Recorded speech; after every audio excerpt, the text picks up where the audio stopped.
1989년 8월 17일 새벽 4시 30분, 포항 구룡포항은 짙은 안개에 잠겨 있었습니다. 부둣가의 전등은 희미하게 깜빡였고 바다 위에는 파도 대신 정적이 흘렀습니다. 올림픽 특수도 끝나고 연근의 어장은 점점 메말라가던 시절이었지요.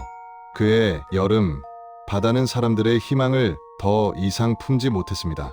선주 박도현, 48배 나이에 남은 건 낡은 어선 한 척과 빚더미뿐이었습니다. 그와 함께 바다에 나서는 4명의 동업자들도 사정은 비슷했습니다. 모두가 절박했고 모두가 가난했습니다. 한때는 형제 같던 사람들이었습니다. 주말이면 함께 소주잔을 기울이며 웃었고 바다에서 잡은 고기를 나눠 먹던 사이였지요. 그런데 돈 앞에서는 형제도 없었습니다. 어느 날부턴가 선비용을 누가 더 냈느니, 수익을 누가 더 가져갔느니 하는 말들이 오갔습니다. 작은 오해는 싸움이 되었고 싸움은 불신으로 바뀌었습니다. 그날 새벽, 도연은 배 위에서 담배를 피우며 천천히 바다 쪽을 바라봤습니다. 이번이 마지막 항해입니다. 배를 팔고 각자 길을 갑시다. 목소리는 담담했지만 어딘가 쓸쓸했습니다. 그 말에 누구도 대답하지 않았습니다. 그들은 그냥 각자의 자리에서 바다만 바라봤습니다. 엔진 소리가 천천히 깨어나며 어둠을 가르기 시작했습니다. 배는 항구를 벗어났습니다. 안개는 점점 짙어지고 그들의 얼굴은 서서히 보이지 않았습니다. 그들은 몰랐습니다. 그 새벽이 정말로 마지막이 될 줄은. 멀리서 갈매기 울음소리가 들려왔습니다. 그 소리만이 끝까지 따라왔습니다. 1989년 8월 19일 오후 2시 20분, 포항 해양경찰서에 급한 전화가 걸려왔습니다. 구룡포 수협 직원의 목소리는 떨리고 있었습니다. 어선 한 척이 이틀째 연락이 끊겼습니다. 추앙신고는 8월 17일 새벽 5시, 예정 귀향 시각은 18일 저녁 6시였습니다. 하지만 약속된 시간이 지나도 배는 돌아오지 않았고 무전 교신도 두절된 상태였습니다. 당시는 휴대전화가 없던 시절이었지요. 바다와 육지를 잇는 건 오직 무전기뿐이었습니다. 해경은 즉시 수색에 나섰습니다. 경비정 2척이 출동했고 민간 어선들에게도 협조 요청 방송이 나갔습니다. 포항 앞바다는 넓었습니다. 마지막 무전 위치는 호미곶 동쪽 약 15에리 지점. 하지만 조류와 바람을 고려하면 표류 범위는 훨씬 넓어질 수밖에 없었습니다. 수색 첫날 아무런 성과가 없었습니다. 바다는 잔잔했지만 가시거리는 나빴습니다. 8월의 무더위 속에 안개가 피어올라 수평선은 흐릿하게 지워졌습니다. 해가 지자 수색은 중단됐습니다. 야간엔 레이더에 의존해야 했지만 그 시절 기술로는 작은 어선을 찾아내기 어려웠습니다. 이틀째 되던 8월 20일 오전 10시 35분, 드디어 어선이 발견됐습니다. 포항 앞바다 동북쪽 약 7에리 지점이었습니다. 경비정이 접근하자 이상한 점이 눈에 띄었습니다. 배는 전복되거나 침몰하지 않았고 엔진은 멈춰 있었지만 선체엔 큰 손상도 없었습니다. 그런데 갑판 위엔 아무도 없었습니다. 해경 대원들이 조심스레 배에 올랐습니다. 갑판은 텅 비어 있었고 그물은 정리되지 않은 채 늘어져 있었습니다. 어구함 뚜껑도 열려 있었지요. 급히 벌어진 일의 흔적처럼 보였습니다. 조타실로 향했습니다. 문은 열려 있었고 안은 조용했습니다. 계기판 전원은 꺼져 있었고 키는 중립에 놓여 있었습니다. 바닥엔 바닷물이 고여 있었고 해도는 젖어 있었습니다. 대원들은 선실로 내려갔습니다. 좁은 계단을 따라 내려가자 퀴퀴한 냄새가 코를 찔렀습니다. 선실 문은 안에서 잠겨 있었습니다. 문고리를 돌려봤지만 열리지 않았습니다. 대원들이 외쳤습니다. 안에 누구 있습니까? 대답은 없었습니다. 문을 세게 밀자 걸쇠가 부서지며 문이 열렸습니다. 어두운 선실 안, 4명의 남자가 구석에 웅크린 채 앉아 있었습니다. 모두 멍한 표정으로 벽을 바라보고 있었죠. 살아 있었습니다. 괜찮으십니까? 한 명이 고개를 들었습니다. 눈은 충혈되어 있었고 입술은 말라 있었습니다. 그는 힘겹게 말했습니다. 물 좀 주세요. 대원들은 급히 식수를 가져왔습니다.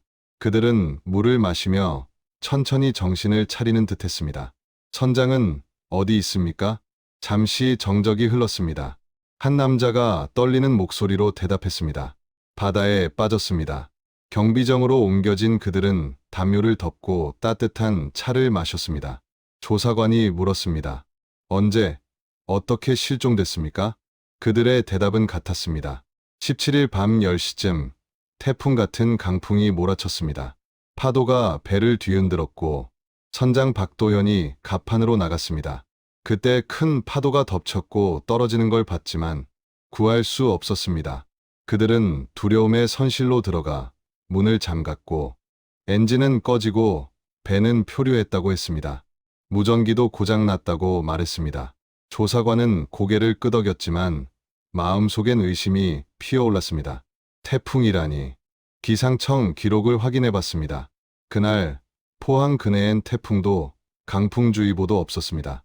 파고 1m 내외, 바람은 초속 5m 남짓, 잔잔한 바다였습니다. 조사관은 다시 배로 돌아갔습니다. 난간엔 헤어진 로프가 걸려 있었습니다. 마찰 흔적이 선명했습니다. 누군가 매달렸던 흔적처럼 보였지요. 항해일지를 확인했습니다. 8월 17일 21시 30분, 풍양 서남서, 풍속 초속 4m, 파고 0.8m. 기록은 정확했습니다. 거짓말을 하는 건 누군가였습니다. 선실 바닥엔 젖은 담배꽁초 여러 개, 구석엔 꺼진 랜턴, 그리고 장화 한 켤레가 놓여 있었습니다. 큰 사이즈였습니다. 이건 누구 겁입니까? 선장 거예요. 왜 여기 있죠? 모르겠습니다. 나가기 전에 벗었나 봅니다. 조사관은 장화를 들어 올렸습니다. 안쪽은 말라 있었습니다. 만약 급하게 나갔다면 신었을 겁니다. 밤바다에 맨발로 나간다는 건 상식 밖이었지요. 그때 조사관은 문을 다시 봤습니다. 걸쇠는 안쪽에 있었습니다. 밖에서는 잠글 수 없는 구조였습니다. 그렇다면 누가 문을 잠갔던 걸까? 의문은 꼬리를 물었습니다. 하지만 4명의 진술은 일관됐습니다. 증거도 없었습니다. 결국 사건은 해상 실종 사고로 종결됐습니다. 1989년 8월 25일 기상 악화로 인한 추락사 추정. 그 한 줄로 사건은 닫혔습니다. 보고서를 작성하던 조사관은 끝내 펜을 내려놓지 못했습니다. 의심이 사라지지 않았기 때문이죠. 그리고 그 의심은 오랜 세월 동안 잠들어 있었습니다. 하지만 단 한 사람만은 그 결론을 받아들이지 않았습니다. 그는 실종된 선장 박도현의 아내였습니다. 포항해양경찰서 수사계 최영석 경장은 밤늦도록 보고서를 들여다보고 있었습니다. 형광등 불빛 아래 서류는 창백하게 빛났습니다. 1989년 여름은 유난히 길고 무더웠지요. 선풍기가 돌아가지만 더위는 가시지 않았습니다. 그는 담배를 꺼내 물었습니다. 연기가 천천히 피어올랐습니다. 사건은 이미 종결됐습니다. 해상 실종 사고. 상부에서는 더 이상 조사할 필요 없다고 했습니다.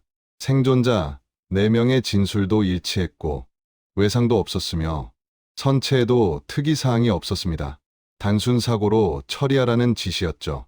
하지만 뭔가 계속 걸렸습니다. 최 경장은 현장 사진들을 다시 펼쳐놓았습니다. 흑백 사진 속 어선은 쓸쓸해 보였습니다.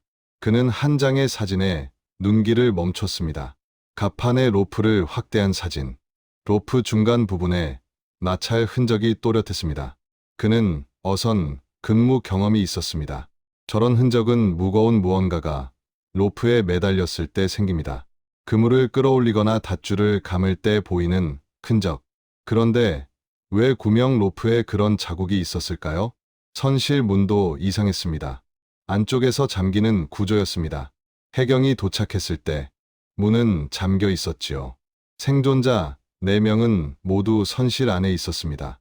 그렇다면 선장 박도현도 원래 선실에 있었던 게 아닐까요?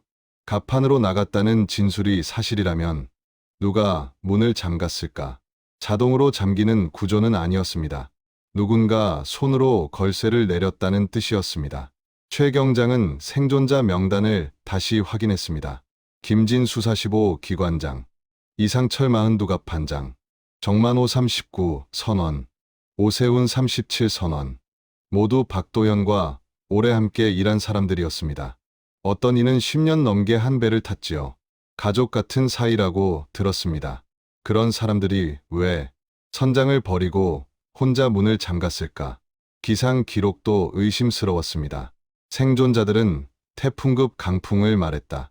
하지만 포항기상대 자료에는 8월 17일 밤 바람은 초속 46m, 파고는 1m 안팎, 어선이 뒤집힐 만한 상황이 아니었습니다. 오히려 평온한 바다였지요. 왜 진술과 기록이 다를까? 최 경장은 다시 현장 조사 노트를 펼쳤습니다. 선실에서 발견된 장화, 박도현의 것이었습니다. 사이즈 265mm, 안쪽은 말라 있었고 끈은 풀려 있었습니다. 만약 급하게 갑판으로 나갔다면 장화를 신었어야 했습니다. 더구나 한밤중의 바다에 맨발로 나간다는 건 상식 밖이었죠. 어부들은 갑판에서 미끄러지는 걸 가장 조심합니다. 장화는 생명줄이나 다름없습니다. 담배꽁초도 이상했습니다. 선실 바닥에 흩어진 꽁초들은 모두 같은 브랜드. 솔. 당시 어부들이 즐겨 피우던 싼 담배였습니다. 하지만 박도연은 디스를 피웠습니다. 아내가 증언했습니다. 그럼 그 꽁초들은 누구의 것이었을까요? 생존자들이 선실 안에서 담배를 피웠다는 뜻입니다. 얼마나 오래? 왜 그렇게 많이? 최 경장은 생존자들을 다시 불러 신문하고 싶었습니다. 하지만 상부는 반대했습니다. 이미 종결된 사건이다. 명백한 증거 없이 민간인을 괴롭힐 순 없다는 입장이었죠. 1989년 당시 해경은 아직 작은 조직이었습니다. 정식 수사권도 제한적이었고 중대한 범죄 의심이 없으면 경찰에 넘기거나 종결하는 게 관례였습니다. 그러나 최 경장은 포기할 수 없었습니다. 그는 개인적으로 현장을 다시 찾았습니다. 쉬는 날 오후 구룡포항으로 향했습니다. 항구는 한산했습니다. 어선들이 줄지어 정박해 있었고 그물을 손질하는 어부들이 보였습니다. 그는 수협 사무실로 들어갔습니다. 직원에게 박도현에 대해 물었습니다. 좋은 사람이었죠. 성실하고 책임감도 강했어요. 다만 요즘 좀 힘들어했어요. 빚이 있었나 봐요. 빚이요? 정확히는 모르겠지만 1,000만 원은 넘는다고 들었습니다. 배 담보 대출하고 장비 구입 비용이었어요. 최 경장은 동업자들에 대해서도 물었습니다. 직원은 말을 아꼈습니다. 최근에 사이가 안 좋았다는 얘긴 들었어요. 돈 문제였나요? 아마도요. 수익 배분 가지고 말이 많았대요. 누가 손해를 봤죠? 직원은 주위를 둘러보고 목소리를 낮췄습니다. 박 선장이요. 다른 사람들이 불만이 많았대요. 항구를 나와 최 경장은 어선 계류장으로 향했습니다. 사고 어선은 아직 압류되어 묶여 있었습니다. 낮에 보니 더 선명했습니다. 갑판에 올라 다시 살폈습니다. 난간에 묶인 로프를 손으로 만져봤습니다. 거칠었습니다. 마찰로 섬유가 일어나 있었습니다. 분명 무언가를 끌어올린 흔적이었습니다. 조타실로 들어갔습니다. 항해일지를 펼쳤습니다. 박도연의 필체는 단정했습니다. 마지막 기록 8월 17일 21시 30분 위치 북위 36도 03분 동경 129도 32분 기상 양호 별다른 특이사항 없음 내일 정오 귀향 예정 그 다음 페이지는 백지였습니다. 뭔가 더 쓰려다 만 듯 펜 자국이 희미하게 남아 있었습니다. 최 경장은 빛에 비춰봤지만 흔적은 판독할 수 없었습니다. 그는 다시 선실로 내려갔습니다. 좁고 낮은 공간. 내 사람이 이틀을 버텼던 곳. 창문은 작았고 환기도 되지 않았습니다. 바닥에는 담배꽁초 자국이 남아 있었습니다. 물에 젖었던 흔적이 선명했습니다. 선실에 물이 찼다는 뜻이었습니다. 파도가 쳐들어왔을까요? 아니면 다른 이유? 문을 다시 확인했습니다. 걸쇠는 낡았지만 작동엔 문제 없었습니다. 안에서 잠그고 밖에서는 열 수 없는 구조. 이 문이 사건의 핵심이었습니다. 만약 박도현이 갑판에서 떨어졌다면 왜 문은 잠겨 있었을까요? 생존자들이 나중에 잠갔다? 주에 선장을 구하려는 시도는 했을까? 의문은 끝이 없었습니다. 하지만 답은 없었습니다. 현장은 이미 훼손됐고 시간도 많이 흘렀습니다. 결정적 물증은 어디에도 없었습니다. 최 경장은 한숨을 쉬었습니다. 수사는 여기까지였습니다. 그는 어선을 내려 항구로 돌아왔습니다. 석양이 바다를 붉게 물들이고 있었습니다. 그날 저녁 최 경장은 마지막 보고서를 작성했습니다. 제목은 추가 조사 의견서. 본 사건에는 명확히 규명되지 않은 의문점들이 존재함. 생존자 진술과 객관적 증거 사이의 불일치 다수 발견됨. 추가 조사 필요성이 인정됨. 하지만 이 보고서는 상부에서 반려됐습니다. 사유 증거 불충분. 추가 조사 불가. 9월 15일 사건은 공식 종결됐습니다. 서류는 철회져 보관됐고 관련자들은 일상으로 돌아갔습니다. 생존자 4명은 각자 배를 구했습니다. 김진수는 부산으로, 이상철은 포항에 남았습니다. 정만호와 오세훈은 같은 배에 탔습니다. 그들은 다시 바다로 돌아갔습니다. 하지만 단 한 사람은 돌아가지 않았습니다. 박도현의 아내 서영이 42살. 남편이 실종되고 한 달이 지났지만 시신은 돌아오지 않았습니다. 장례도 치를 수 없었지요. 법적으로는 실종자 7년이 지나야 사망 선고를 받을 수 있었습니다. 그녀는 매일 항구로 나왔습니다. 아침이면 수협 앞 벤치에 앉아 바다를 바라봤습니다. 혹시라도 배가 들어오지 않을까 기다렸습니다. 하지만 오지 않았습니다. 오후가 되면 선착장을 걸었습니다. 어부들에게 물었습니다. 혹시 바다에서 뭔가 보신 거 없으세요? 시신이든 잔해든 뭐라도요. 사람들은 고개를 저었습니다. 저녁이면 집으로 돌아왔습니다. 하지만 잠들 수 없었습니다. 남편의 마지막 모습이 떠올랐습니다. 출항하던 날 새벽, 그는 평소와 달리 말이 없었습니다. 무슨 일 있어요? 괜찮아. 곧 돌아올게. 그게 마지막 대화였습니다. 서영이는 해경을 찾았습니다. 최 경장을 만났습니다. 왜 남편을 찾지 않아요? 아직 바다 어딘가에 있을지도 몰라요. 최 경장은 난처했습니다. 수색은 이미 끝났습니다. 한 달이 지났어요. 바다가 너무 넓어서. 그녀는 눈물을 흘렸습니다. 남편은 스스로 바다에 들어간 게 아니에요. 뭔가 잘못된 거예요. 최 경장은 조심스럽게 물었습니다. 남편분이 최근 고민이 있으셨나요?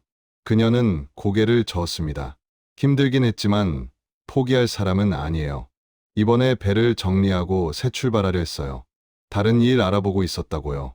그 말에 최 경장은 귀가 번쩍 뛰었습니다. 배를 정리한다? 생존자들은 그런 얘기 안 했는데요. 그녀는 고개를 끄덕였습니다. 남편이 직접 말했어요. 동업자들과 관계도 안 좋고 빚도 있으니 배를 팔고 정리하자고요. 그렇다면 실종 직전 그들 사이에 무슨 일이 있었던 걸까?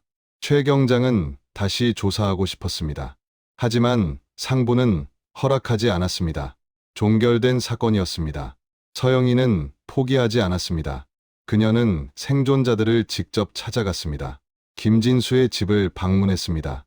문을 두드렸습니다. 김진수 아내가 나왔습니다. 저 박도현 아내입니다. 남편에 대해 좀 여쭤보려고요. 김진수 아내는 당황한 표정으로 말했습니다. 지금 집에 없어요. 나중에 연락드릴게요. 문은 닫혔습니다. 이상철의 집도 마찬가지였습니다. 정만호와 오세훈 역시 피했습니다. 그들은 서영이를 만나려 하지 않았습니다. 전화도 받지 않았습니다. 왜일까요? 단순히 미안해서일까? 아니면 다른 이유가 있을까? 서영이는 변호사를 찾아갔습니다. 민사소송이라도 하고 싶었습니다. 하지만 변호사는 고개를 저었습니다. 증거가 없어요. 사고로 결론 났는데 뒤집기 어렵습니다. 비용도 만만치 않고요. 그녀는 돈이 없었습니다. 남편이 없으니 수입도 끊겼습니다. 소문이 돌기 시작했습니다.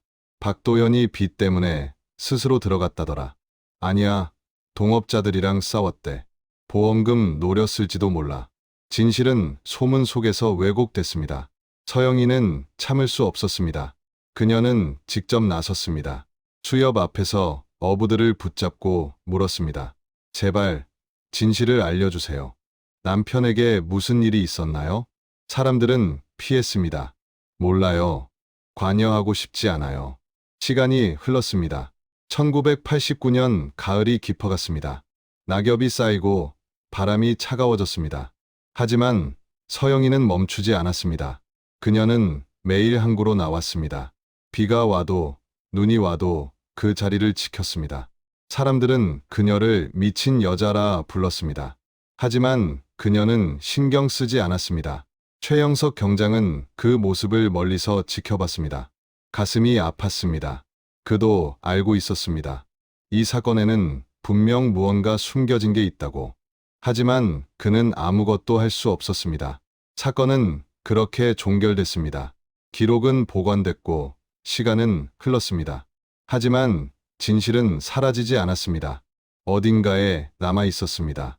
언젠가는 드러날 것이라 믿으며 단 한 사람만 제외하고 모두는 잊어갔습니다.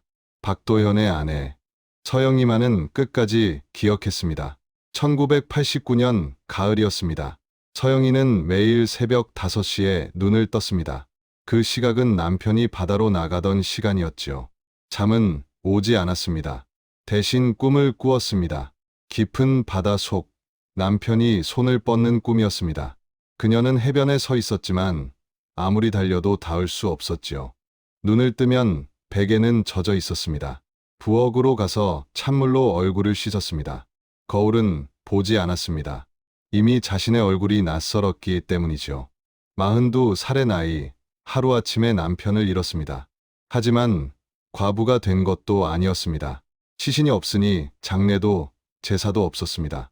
남편은 법적으로 실종자였습니다.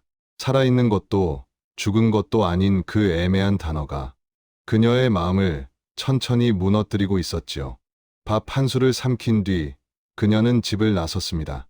구룡포항까지는 걸어서 30분 거리였습니다. 버스비가 아까워 걸어갔습니다. 남편이 없으니 수입도 끊겼고 통장 잔고는 점점 줄어들었습니다. 배담보 대출 1,000만 원, 장비 구입비 500만 원. 채권자들은 독촉을 시작했습니다. 그녀는 그저 고개를 숙이고 조금만 기다려달라고 말할 뿐이었지요. 항구에 도착하면 그녀는 늘 같은 자리에 앉았습니다. 수협 앞 벤치였습니다. 남편이 동료들과 담배를 피우며 웃던 자리이지요. 지금은 그녀 혼자 남았습니다. 바다를 바라보며 그 너머 어딘가에 남편이 있을 거라 믿었습니다. 혹시라도 파도에 밀려와 해변에 닿지 않을까. 그 희미한 가능성 하나로 하루를 버텼습니다. 어부들이 출항했습니다. 엔진 소리가 멀어지면 그녀는 그 배들을 눈으로 따라갔습니다. 혹시 남편을 발견하지 않을까 기대했지만 그 배들은 모두 그대로 지나쳤습니다. 아무도 그녀를 보지 않았습니다. 오전 10시쯤 수협 직원이 다가왔습니다. 아주머니, 또 나오셨네요. 이제 좀 쉬세요. 그녀는 미소를 지으며 대답했습니다. 괜찮아요. 여기가 편해요. 직원은 한숨을 쉬며 돌아갔습니다. 그녀는 다시 바다를 바라봤습니다. 그곳만이 자신을 받아주는 유일한 장소였기 때문이죠. 점심이 되면 김밥 한 줄을 꺼내 먹었습니다. 맛은 느껴지지 않았습니다. 그저 배를 채우기 위해 삼켰을 뿐이죠. 주변의 어부들은 힐끗거리며 속삭였습니다. 아직도 나오네. 남편 죽은 지 몇 달인데 이제 그만하지. 그녀는 들었지만 아무 말도 하지 않았습니다. 눈을 감고 파도 소리만 들었습니다. 오후가 되면 선착장을 걸었습니다. 정박한 배들을 하나씩 살폈습니다. 혹시라도 남편의 흔적이 남아있진 않을까. 장화 한 짝이라도 옷 조각이라도 찾으려 했습니다. 하지만 바다는 아무것도 내주지 않았습니다. 그녀는 그 잔혹한 침묵 속에서도 포기하지 않았습니다. 어부들을 붙잡고 물었습니다. 혹시 이상한 거 못 보셨어요? 떠다니는 물건이라도요. 사람들은 피했습니다. 없어요. 석 달이나 지났잖아요. 그녀는 고개를 숙이며 말했습니다. 그래도 잘 봐주세요. 꼭 찾아야 해요. 한 어부는 짜증 섞인 목소리로 말했습니다. 아줌마, 이제 좀 잊어요. 다 지난 일이에요. 그녀는 아무 말도 하지 않았습니다. 대답 대신 눈물 한 줄기만 흘렀습니다. 석양이 내릴 무렵 배들이 돌아왔습니다. 그녀는 부두 끝에 서서 하나하나의 배를 바라봤습니다. 혹시 남편이 타고 돌아오진 않을까? 그 미련이 그녀를 붙잡고 있었지요. 하지만 모든 배는 그냥 지나쳤습니다. 누구도 그녀를 보지 않았습니다. 저녁이 되면 작은 새방으로 돌아왔습니다. 월세는 2달째 밀렸고 집주인은 독촉했습니다. 밥상 위에는 늘 밥 2그릇이 놓였습니다. 하나는 자신을 위해, 하나는 남편을 위해서였지요. 하지만 그릇은 언제나 식어갔습니다. 그녀는 차가워진 밥을 억지로 삼켰습니다. 살아야 했기 때문이지요. 밤이 되면 남편의 사진을 꺼냈습니다. 1972년 봄, 결혼식 날 찍은 흑백 사진이었습니다. 25의 신부와 28의 신랑. 그들은 수줍게 웃고 있었지요. 그 웃음이 지금은 너무나 잔인하게 느껴졌습니다. 그녀는 사진을 쓰다듬으며 속삭였습니다.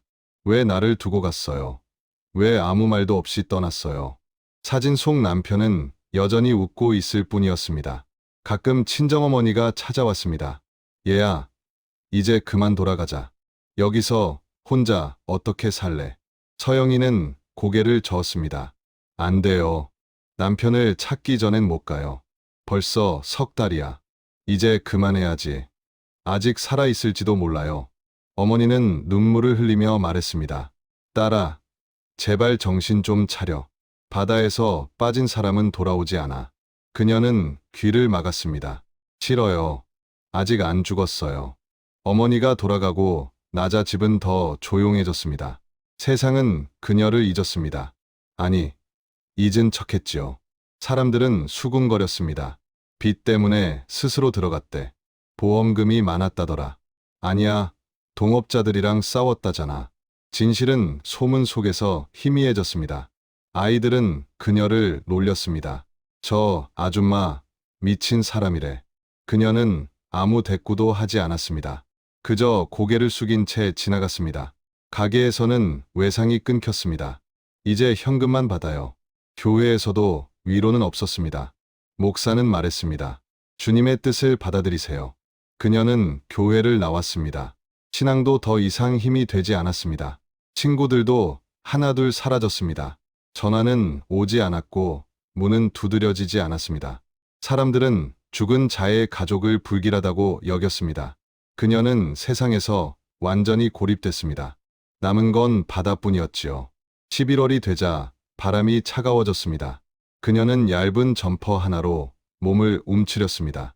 TV, 냉장고, 귀걸이, 반지까지. 팔 수 있는 건 모두 팔았습니다. 그래도 빚은 줄지 않았습니다. 어느 날 채권자가 찾아왔습니다. 기한이 지났어요. 이자도 불어나고 있습니다.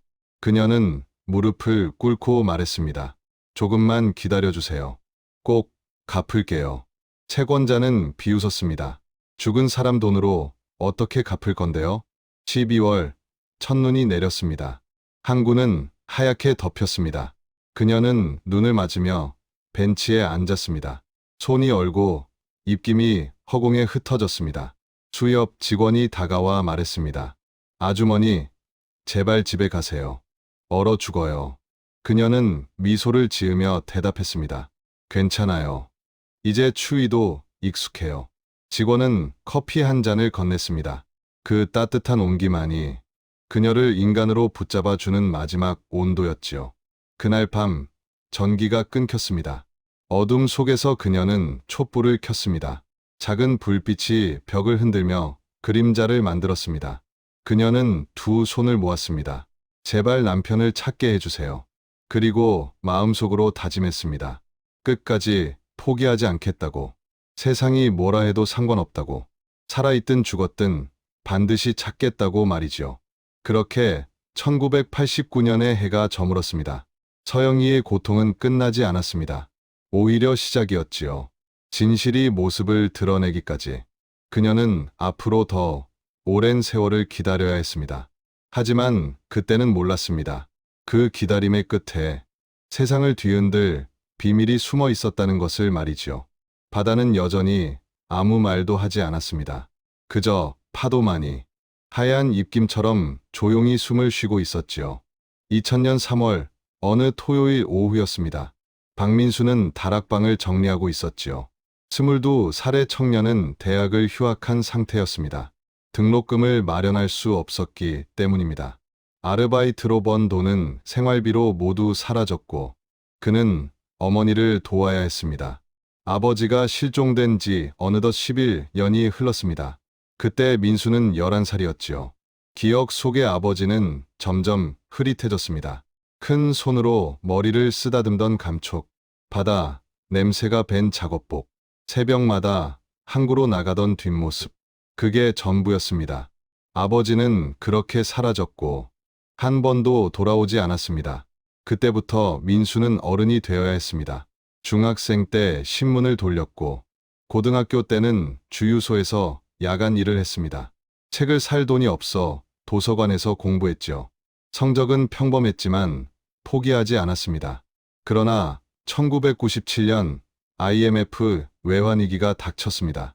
나라가 흔들렸고 일자리가 사라졌습니다. 결국 그는 휴학계를 냈습니다. 어머니, 서영이는 식당에서 일했습니다. 아침 7시부터 밤 10시까지 설거지와 청소를 했습니다. 월급은 50만 원 남짓이었습니다. 그 돈으로 모자는 겨우 살아갔습니다. 11년 동안 그들은 같은 월세방 한 칸에서 버텼습니다. 겨울이면 벽에 곰팡이가 피고 여름엔 습기가 찼지요.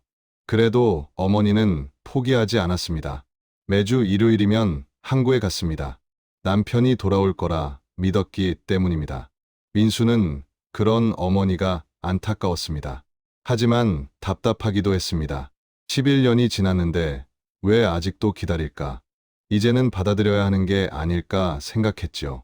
그러나 그 말을 차마 입 밖에 낼 수 없었습니다. 어머니의 눈빛은 너무 깊고 너무 슬펐습니다. 그날 그들은 이사를 준비하고 있었습니다. 월세가 또 올랐고 더 이상 감당할 수 없었습니다. 포항 외곽의 반지하방으로 옮기기로 했습니다. 좁고 눅눅했지만 어쩔 수 없었습니다. 민수는 다락방에 낡은 상자들을 내렸습니다. 10여 년 동안 한 번도 열지 않았던 것들이었습니다. 먼지를 털고 상자를 열자 오래된 옷가지와 작업복이 나왔습니다. 그 속에는 아버지의 바다 냄새가 아직 남아 있었지요. 민수는 그것을 품에 안았습니다. 어린 시절의 기억이 한꺼번에 밀려왔습니다. 다음 상자에는 책과 잡지가 들어 있었습니다. 낚시 잡지, 어업 관련 서적들이었습니다. 페이지는 누렇게 변했고 냄새는 오래된 바다처럼 눅눅했습니다. 그런데 맨 아래 갈색 서류 봉투 하나가 보였습니다. 테이프로 여러 번 봉해진 봉투였습니다. 겉면에는 볼펜으로 휘갈겨 쓴 글씨가 있었지요. 중요, 보관, 아버지의 필체였습니다. 민수는 봉투를 조심스럽게 열었습니다. 안에는 여러 장의 서류가 들어 있었습니다.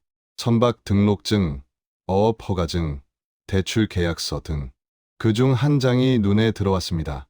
어선, 공동소유권, 이전 신청서. 날짜는 1989년 8월 15일. 아버지가 실종되기 이틀 전이었습니다. 민수의 심장이 세게 뛰기 시작했습니다. 서류에는 이렇게 적혀 있었습니다. 신청인 박도현 외사인, 선박명 명진호, 소유 비율 박도현 40%, 나머지 네 사람 15%씩. 그런데 아래줄이 이상했습니다. 아버지 이름 위에 검은 볼펜으로 굵은 선이 그어져 있었습니다. 지워진 이름 아래에는 이렇게 써 있었습니다. 김진수 25%, 이상철 25%, 정만호 25%, 오세훈 25%. 아버지의 이름이 사라진 자리였습니다. 서명란엔 4명의 이름이 또렷했지만 박도현의 칸은 비어 있었습니다. 민수는 손이 떨렸습니다. 이건 단순한 사고가 아니었습니다. 무언가 잘못된 일이 일어난 게 분명했습니다. 그는 다른 서류를 꺼냈습니다. 선박 양도 계약서 초안이었습니다. 역시 날짜는 같았습니다. 매각 금액은 5천만 원. 그중 2천만 원은 박도현의 몫으로 적혀 있었지요. 하지만 누군가 그 부분을 지우고 1천만 원으로 고쳐 놓았습니다. 필체는 아버지의 것이 아니었습니다. 민수의 머릿속에 퍼즐이 맞춰지기 시작했습니다. 아버지는 배를 팔려 했습니다. 빚을 갚고 새 출발을 하려 했던 것이죠. 하지만 동업자들은 그걸 막았습니다. 그리고 그 사이에서 무언가 끔찍한 일이 벌어진 것입니다. 다른 서류 더미 속엔 회의록이 있었습니다. 1989년 7월 20일 배 매각 및 정산회의라는 제목이었습니다. 참석자 5명. 박도연은 배를 팔고 해산하자고 제안했습니다. 그러나 나머지 4명은 모두 반대했습니다. 표결 결과는 1대 4 부결이었습니다. 그때부터 갈등은 이미 시작된 것이었지요. 그리고 다음 장에는 메모 한 장이 있었습니다. 아버지의 손글씨였습니다. 8월 1일 김진수와 대화. 내 지분을 1천만 원에 사겠다고 함. 터무니없는 금액이라 거절함. 8월 10일 정만호가 찾아와 그냥 나가라고 함. 돈은 포기하라고 위협함. 두렵다. 민수는 그 자리에서 얼어붙었습니다. 아버지는 위험을 느끼고 있었습니다. 그런데 왜 누구에게도 말하지 않았을까요? 왜 도망치지 않았을까요? 마지막 서류는 편지였습니다. 봉투엔 영희에게라고 적혀 있었지요. 민수는 천천히 봉투를 열었습니다. 편지지 2장이 들어 있었습니다. 영희, 이 편지를 읽는다면 내게 무슨 일이 생긴 거겠지요. 미리 말하지 못해 미안해요. 동업자들과 사이가 틀어졌어요. 배를 정리하려는데 그들이 반대합니다. 회계장부가 이상해요. 누군가 돈을 빼돌리고 있습니다. 내가 그걸 알아버렸어요. 아마 그게 이유일지도 모르겠어요. 이번 항해가 마지막이 될지도 모릅니다. 혹시 나에게 무슨 일이 생기면 이 서류들을 꼭 확인해 주세요. 진실은 여기에 있습니다. 그들을 조심하세요. 특히 김진수를요. 당신과 민수를 부탁합니다. 사랑해요. 도현. 민수는 숨을 삼켰습니다.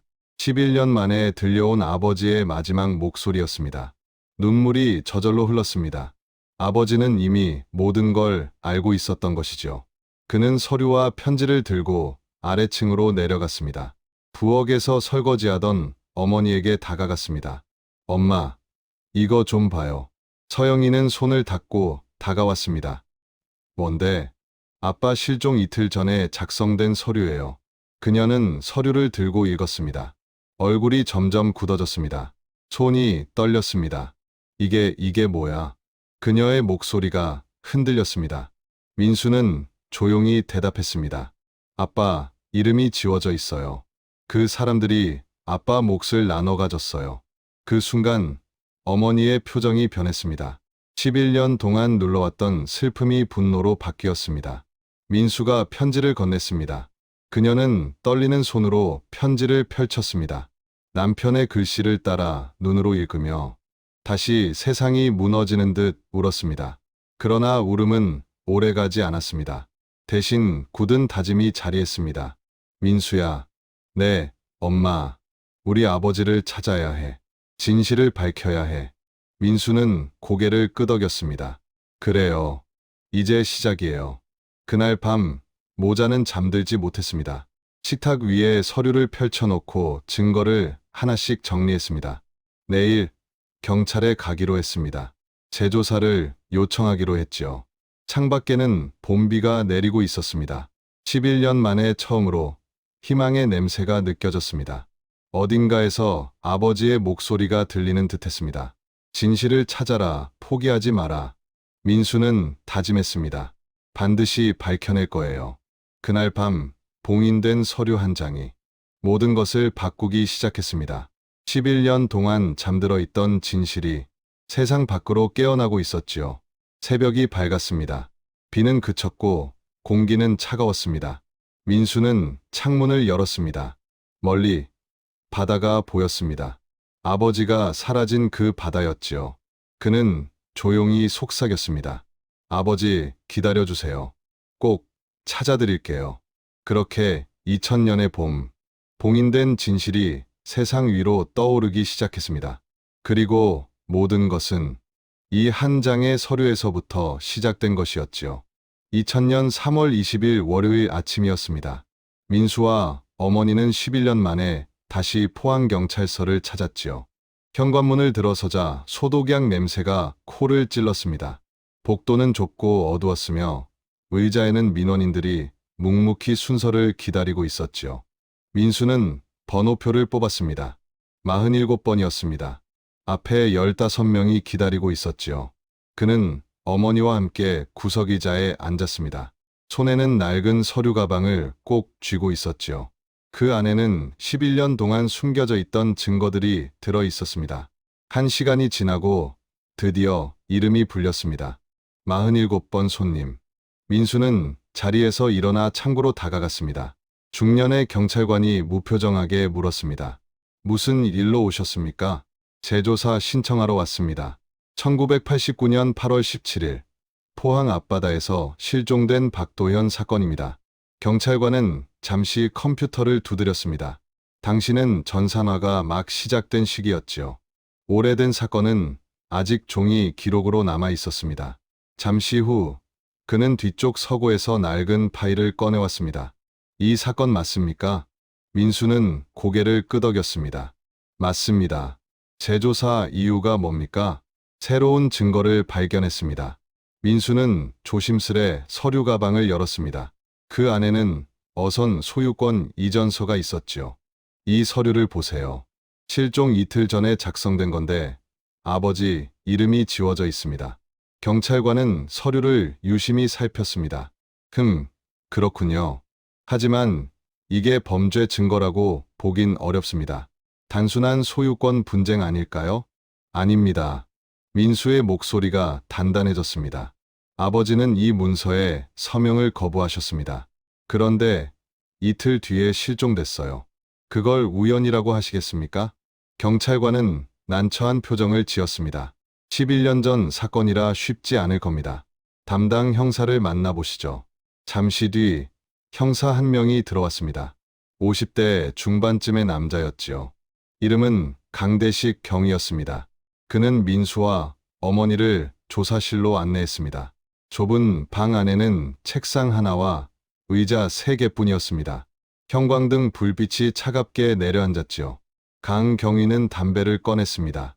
피워도 되겠습니까? 민수는 고개를 끄덕였습니다. 89년 사건이라면 내가 담당했지요. 그땐 순경이었습니다. 박도현 씨 맞죠? 네, 제 아버지입니다. 어머니가 처음으로 입을 열었습니다. 강경위는 고개를 숙였습니다. 유가족분이셨군요. 당시 최선을 다했지만 마음이 아픕니다. 어머니는 서류를 내밀었습니다. 이걸 보세요. 남편이 살해당한 겁니다. 강경위는 서류를 읽기 시작했습니다. 소유권 이전서, 편지, 회의록. 그의 표정은 점점 굳어졌습니다. 이건 어디서 나온 겁니까? 집 다락방에서 찾았습니다. 아버지가 숨겨두신 것 같습니다. 강경위는 한숨을 쉬었습니다. 만약 이게 진짜라면 그때 수사가 잘못됐던 겁니다. 생존자 4명의 진술만 믿고 사건을 종결했거든요. 그럼 다시 조사할 수 있나요? 어렵습니다. 이미 11년이 지났습니다. 증거도 대부분 사라졌고 증인 확보도 힘듭니다. 게다가 그는 말을 멈췄습니다. 게다가 뭐죠? 어머니가 다그쳤습니다. 공소시효요. 살인이라 해도 15년입니다. 이제 4년밖에 남지 않았습니다. 민수는 단호했습니다. 그래도 해야 합니다. 진실을 밝혀야죠. 강경위는 잠시 그를 바라보다 고개를 끄덕였습니다. 알겠습니다. 상부에 보고해보죠. 다만 기대는 하지 마세요. 일주일 뒤 결과가 나왔습니다. 재조사 불가. 이유는 증거 불충분이었습니다. 민수는 다시 경찰서를 찾아갔습니다. 왜 안 되는 겁니까? 강경위는 미안한 표정으로 말했습니다. 상부에서 반대했습니다. 오래된 사건이고 예산도 인력도 부족하답니다. 결정적으로 시신이 없습니다. 민수는 절망스러웠습니다. 그럼 어떻게 하란 말입니까? 그냥 포기하라고요? 강경위는 잠시 생각하다 말했습니다. 비공식적으로 제가 알아보겠습니다. 당시 생존자들 금융기록 같은 걸 확인해보죠. 그날 이후 강경위는 혼자 조사를 시작했습니다. 박도연의 통장을 추적했고 포항수협에서 기록을 찾았지요. 1989년 8월 15일 오전 10시 25분 2천만 원이 인출되어 있었습니다. 실종 이틀 전이었죠. 그 돈은 곧바로 박순자라는 사람의 계좌로 들어갔습니다. 주소를 확인하자 놀라운 사실이 나왔습니다. 그녀의 남편은 김진수 당시 생존자 중 한 명이었습니다. 강경위는 곧장 다른 생존자들의 기록도 조사했습니다. 이상철, 정만호, 오세훈. 그중 3명의 계좌에서 비슷한 시기, 비슷한 금액이 입금된 사실이 드러났습니다. 오직 한 사람, 오세훈만은 돈을 받지 않았지요. 그 순간 강경위는 확신했습니다. 이건 입막음 돈이었습니다. 누군가의 침묵을 사기 위한 돈이죠. 며칠 뒤 그는 민수와 어머니를 조용한 식당으로 불렀습니다. 식탁 위에는 금융기록 사본이 놓여 있었습니다. 실종 이틀 전 아버지 통장에서 돈이 빠져나갔습니다. 수취인이 박순자, 김진수의 부인입니다. 어머니의 손이 떨렸습니다. 그럼 남편이 협박당한 건가요? 그럴 가능성이 높습니다. 민수는 분노를 억누르지 못했습니다. 아버지를 위협하고 돈을 뜯고 결국 죽인 거네요. 아직 단정할 순 없습니다. 강경위는 차분히 말했습니다. 하지만 이 기록은 분명 이상합니다. 진실은 더 깊은 곳에 숨어 있죠. 그는 마지막으로 말했습니다. 생존자 중 누군가가 입을 열어야 합니다. 그게 유일한 길입니다. 그날 이후 강경위는 밤마다 생존자들을 추적했습니다. 그중 이상철이 가장 약해 보였지요. 술에 의존하며 죄책감에 시달리는 듯했습니다. 강경위는 어느 날 우연을 가장해 그와 함께 술을 마셨습니다. 한참을 마신 뒤 이상철이 중얼거렸습니다. 사람이 죽었어요. 강경위는 그 말을 마음에 새겼습니다. 드디어 금이 가기 시작한 것입니다. 진실은 아직 멀었지만 어둠 속에서 서서히 모습을 드러내고 있었지요. 그날 이후 새해가 더 흘렀습니다. 그리고 마침내 그가 기다리던 고백이 찾아왔습니다. 진실은 결코 잠들지 않는다는 걸 그날 모두가 알게 되었지요. 2003년 6월 포항의료원 4층 병동입니다. 창밖으로는 여름 햇살이 쏟아졌지만 병실 안은 어둡고 조용했습니다. 커튼이 쳐진 채 침대 위 남자는 산소 마스크에 의지한 채 숨을 몰아쉬고 있었지요. 그의 이름은 이상철, 51살이었습니다. 폐암 말기 진단을 받은 지 석 달째였고 항암 치료는 실패로 끝났습니다. 의사는 길어야 2달이라고 말했지요. 가족들은 교대로 병실을 지켰습니다. 아내와 2딸이 눈물로 하루하루를 버티고 있었지요. 이상철은 14년 동안 침묵했습니다. 1989년 그날 밤의 일을 누구에게도 말하지 않았습니다. 그는 김진수, 정만호, 오세훈과 약속했지요. 평생 입을 다물기로. 하지만 그 침묵은 그를 조금씩 갉아먹었습니다. 밤마다 악몽이 그를 찾아왔습니다. 박도연이 선실 문을 두드리는 소리, 살려달라는 외침, 그리고 물이 차오르는 소리까지. 이상철은 술로 버텼습니다. 취하면 잠들고 깨면 다시 기억이 돌아왔지요. 그렇게 14년을 버텨왔지만 이제 죽음을 앞두고 있었습니다. 더는 침묵할 이유가 없었지요. 2000년부터 강대식 경위는 그를 지켜보고 있었습니다. 3년 동안 꾸준히 접촉하며 신뢰를 쌓았습니다. 이상철은 처음엔 경위를 몰랐지만 점점 눈치채기 시작했지요. 그리고 마침내 병상 위에서 진실이 흘러나오기 시작했습니다. 알고 있었어요. 당신 경찰이죠? 강경위는 놀랐습니다. 언제부터요? 작년부터요. 박도연 사건 때문이잖아요. 그는 잠시 숨을 고르고 말을 이었습니다. 오히려 잘 됐어요. 이제 말하고 싶었거든요. 강경위는 의자에 앉아 조용히 물었습니다. 그날 밤 무슨 일이 있었습니까? 이상철은 눈을 감고 마치 기억을 더듬듯 낮게 말했습니다. 우린 싸웠어요. 배 안에서요. 이유가 뭡니까? 돈 때문이에요. 우린 회계를 조작했어요. 수익을 빼돌렸죠. 도연이 형이 그걸 알아챘어요. 얼마나 빼돌린 겁니까? 3년 동안 약 5천만 원쯤요. 김진수가 주도했습니다. 장부를 2개 만들었고 차액을 넷이 나눴어요. 박도현 씨는 몰랐습니까? 처음엔 몰랐죠. 하지만 의심했어요. 장부를 보여달라 했고 우린 거절했습니다. 그때부터 갈등이 시작됐죠. 그래서 실종 전에 돈을 줬습니까? 네. 경찰에 신고하겠다고 했어요. 우린 겁났죠. 교도소 갈까봐. 그래서 돈을 돌려줬어요. 그런데 왜 그날 배에 함께 있었습니까? 김진수가 불렀어요. 마지막으로 얘기하자고. 잘 해결하자고 했습니다. 하지만 그건 거짓이었어요. 그는 천천히 눈을 감았습니다. 1989년 8월 17일 밤 9시쯤이었어요. 선실에 5명이 모였죠. 김진수가 말했어요. 배를 우리한테 넘기고 떠나라. 도연이 형은 거절했습니다. 내 몫은 정당하게 달라고 했어요. 그때 싸움이 났습니다. 이상철의 목소리가 떨렸습니다. 김진수가 형을 밀쳤어요. 벽에 부딪히며 머리에서 피가 났어요. 쓰러졌지만 아직 살아 있었어요. 그럼 병원에 데려가지 그랬습니까? 김진수가 막았어요. 들통난다고 다 잡혀갈 거라고요. 그래서 선실 문을 잠갔어요. 문을 잠갔다고요? 네. 우린 선실 밖으로 나왔어요. 도연이 형은 안에서 문을 두드렸어요. 열어달라고 외쳤어요. 우린 귀를 막았습니다. 담배를 피우며 아무 일 없다는 듯 버텼습니다. 얼마나 있었습니까? 1시간쯤? 2시간쯤 됐을 겁니다. 소리가 점점 약해졌어요. 나중엔 아무 소리도 들리지 않았습니다. 이상철은 흐느꼈습니다. 그게 마지막이었어요. 강경위는 입술을 깨물었습니다. 그 다음은요? 무전기를 부쉈어요. 엔진을 끄고 배를 표류시켰죠. 그리고 이틀 뒤 해경에 신고했습니다. 사고처럼 보이게요. 그때 병실 문이 열렸습니다. 아내가 들어왔고 이상철의 얼굴을 보고 놀랐습니다. 여보, 왜 울어요? 강경위는 조용히 일어나 복도로 나왔습니다. 다리가 풀렸습니다.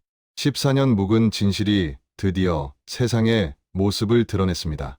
박도연은 사고로 죽은 게 아니었습니다. 살해당한 것이었지요. 아니, 방치되어 죽은 것이었습니다. 강경위는 세면대에 기대어 거울을 보았습니다. 30년 동안 경찰로 살았지만 이런 사건은 처음이군요. 그의 눈빛이 흔들렸습니다. 잠시 후 병실로 돌아온 그는 마지막으로 물었습니다. 박도연 씨 시신은 봤습니까? 아니요. 해경이 왔을 때 이미 사라졌어요. 창문은 잠겨 있었는데 문틈으로 빠져나간 것 같아요. 아마 의식이 희미한 채로 바다로 나간 걸 겁니다. 왜 지금 말하는 겁니까? 죽으니까요. 그는 담담하게 말했습니다. 이대로 가면 지옥 갈 것 같아요. 적어도 말이라도 하고 가야죠. 강경위는 조용히 녹음기를 꺼냈습니다. 카세트 테이프를 넣고 녹음 버튼을 눌렀습니다. 이상철은 마지막 힘을 다해 진실을 털어놨습니다. 30분간의 고백이 끝났을 때 방 안에는 침묵만이 남아 있었지요. 이걸 공개해도 되겠습니까? 네. 세상이 알아야 합니다. 도연이 형 유족에게 미안하다고 전해주세요. 강경위는 고개를 숙였습니다. 꼭 전하겠습니다. 다음 날 그는 녹음 테이프를 상부에 보고했습니다. 경찰은 즉시 회의를 열었고 재수사를 결정했지요. 그러나 공소시효는 단 1년 남아 있었습니다. 검찰은 말했습니다. 증거가 부족합니다. 진술만으로는 안 됩니다. 시신이 필요합니다. 강경위는 고개를 떨궜습니다. 하지만 바다가 다 삼켜버렸습니다. 결국 기소는 불가능했습니다. 며칠 뒤 민수와 어머니는 녹음을 들었습니다. 14년 만에 듣는 아버지의 마지막 진실이었지요. 두 사람은 말없이 울었습니다. 6월 25일 지역신문에 기사가 실렸습니다. 14년 만의 고백, 말기암 환자의 참회. 그날 이후 포항이 들끓었습니다. 이상철은 방송에 출연해 눈물로 고백했습니다. 우리가 죽였습니다. 용서해 주십시오. 하지만 법은 냉정했습니다. 공소시효는 다가오고 있었고 김진수는 잠적했습니다. 정만호와 오세훈은 변호사를 선임해 그건 말기 환자의 망상이라며 부인했습니다. 7월 15일 새벽 이상철은 마지막으로 중얼거렸습니다. 도현이 형 미안합니다. 그리고 눈을 감았습니다. 51살의 나이였지요. 그의 장례식장에 민수와 어머니가 찾아왔습니다. 사람들은 놀랐습니다. 왜 피해자 가족이 가해자의 장례식에 왔을까? 민수는 말했습니다. 용서하러 왔습니다. 그는 용기 있는 사람이었습니다. 어머니도 고개를 숙였습니다. 진실을 말해줘서 고맙습니다. 이상철의 고백은 세상에 남았습니다. 그의 목소리는 테이프 속에, 그의 이름은 기록 속에 남아있지요. 법은 움직이지 않았지만 사람들은 알게 되었습니다. 박도연은 스스로 바다에 들어간 게 아니었다는 걸. 그는 배신당한 채 바다에 버려진 사람이었다는 걸. 병상 위의 고백은 끝이 아니었습니다. 그건 또 다른 진실의 시작이었지요. 아직 바다 어딘가에 그날의 마지막 증거가 잠들어 있었기 때문입니다. 2004년 4월 포항시 북구 방파제 확장 공사 현장입니다. 중장비가 요란한 소음을 내며 바다를 메우고 있었습니다. 포항 신항 개발 사업, 수천억 원이 투입된 대형 프로젝트였지요. 공사는 석 달째였습니다. 방파제를 50m가량 연장하며 바다 위에 새로운 육지를 만들고 있었지요. 포클레인이 모래를 퍼올리고 덤프트럭이 자갈을 실어 나르던 그날 4월 12일 오후 2시 작업반장 김태수는 이상한 것을 발견했습니다. 포클레인 버킷에 걸린 건 낡은 철판 조각이었습니다. 녹이 슬어 붉게 변한 철판에는 희미한 글씨가 남아 있었지요. 명진호. 김 반장은 숨을 삼켰습니다. 어선의 이름 같았지요. 이곳은 원래 바다였습니다. 15년 전만 해도 수심 5m의 해역이었지요. 설마 그는 공사를 멈추게 했습니다. 소장은 즉시 해양경찰에 신고했습니다. 1시간 뒤 해경 조사팀이 도착했지요. 조심스러운 발굴이 시작됐습니다. 모래 속에서 더 많은 철판 조각이 드러났습니다. 부식된 선체, 작은 조타륜, 녹슨 계기판. 그건 분명 소형 어선의 잔해였습니다. 그리고 철판에서 또렷이 읽혔습니다. 명진호. 해경은 즉시 확인했습니다. 1989년 8월 실종된 박도현의 어선, 명진호였습니다. 15년 만의 발견이었지요.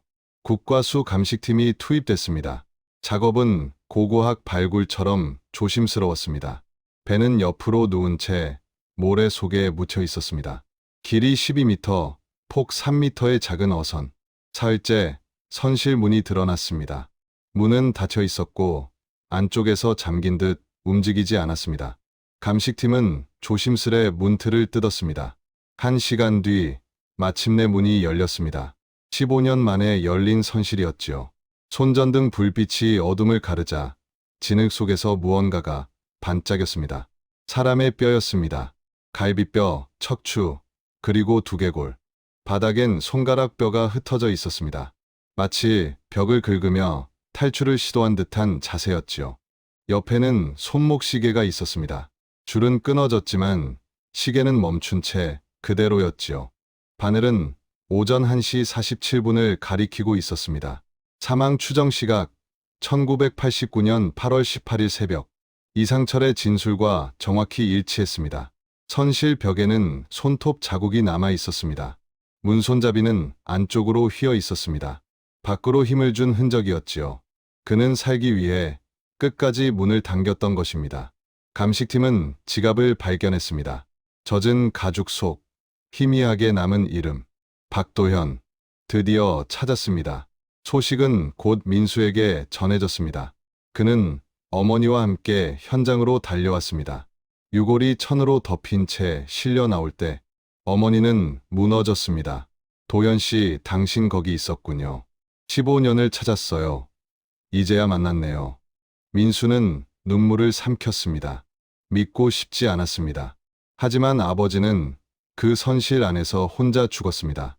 문이 잠긴 채 천천히 물이 차오르는 공간에서 국과수의 감식 결과는 명확했습니다. 사망 원인, 익사. 선실은 밖에서 봉쇄돼 있었고 피해자는 탈출을 시도했으나 실패했습니다. 사망까지 수시간. 고통스러운 죽음이었지요. 이로써 명진호 사건은 다시 세상 위로 떠올랐습니다.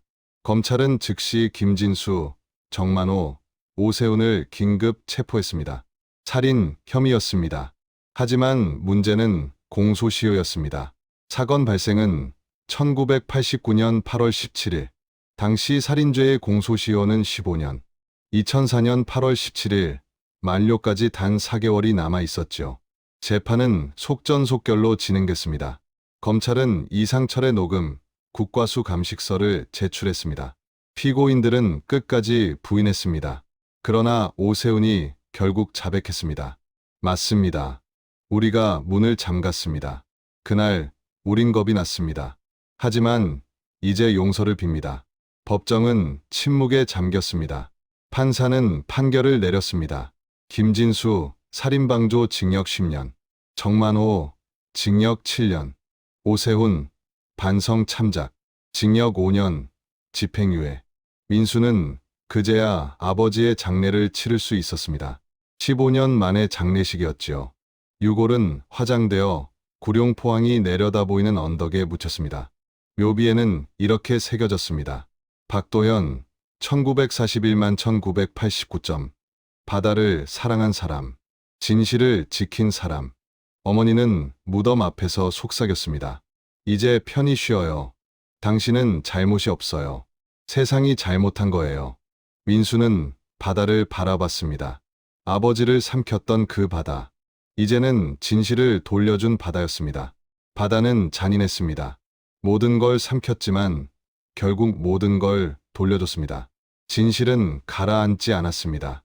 시간은 죄를 덮을 수 있지만 진실을 썩게 하진 못합니다. 포항시는 작은 추모비를 세웠습니다. 바다는 모든 걸 기억한다. 그 문장은 바람에 흔들리며 오늘도 파도 위에 남아있죠. 바다가 돌려준 진실. 정의는 늦었지만 사라지지 않았습니다. 그리고 그 이야기는 지금도 구룡포의 바다 어딘가에서 조용히 숨 쉬고 있습니다. 2004년 가을, 재판은 끝났지만 아무도 만족하지 못했습니다.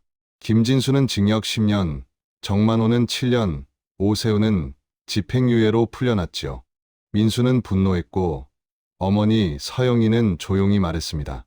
법은 부족해도 괜찮아요. 양심은 남아있으니까요. 세월은 그들을 각자의 방식으로 벌했습니다. 이상철은 고백 후 2달 만에 세상을 떠났고 정만호는 술에 무너져 병사했습니다. 오세훈은 끝내 죄책감에 무너져 2015년 겨울 포항 앞바다에서 스스로 생을 마감했습니다. 민수의 어머니는 남편 곁에서 평생을 기다렸습니다. 도연 씨, 이제 편히 쉬어요. 그녀의 묘비엔 이렇게 새겨졌습니다. 끝까지 사랑한 사람, 끝까지 기다린 사람. 민수는 변호사가 되었습니다. 아버지처럼 잊혀진 사람들을 위해 싸웠지요. 그리고 매년 8월 17일 바다를 찾아 꽃을 놓았습니다. 그날의 바다는 여전히 잔잔했습니다. 모든 걸 삼켰지만 진실만은 돌려주었지요. 시간은 죄를 덮을 수 있어도 진실을 썩게 하진 못합니다. 법은 멈출 수 있어도 양심은 사라지지 않습니다. 구룡포항의 추모비 아래 낡은 장화 한 켤레가 놓여 있습니다. 그를 기억하는 이들이 고개를 숙입니다. 박도현, 그리고 진실. 그의 이름은 이제 바다와 함께 영원히 남았습니다. 이야기는 끝났지만 남겨진 이들의 기다림과 그리움은 여전히 이어지고 있습니다. 우리가 함께 기억하고 마음을 나눌 때 그들의 고통은 조금은 가벼워질지도 모릅니다. 다음 이야기도 함께해 주시길 바라며 지금까지 실종의 흔적이었습니다. 구독과 알림 설정으로 우리의 기억을 이어가 주세요.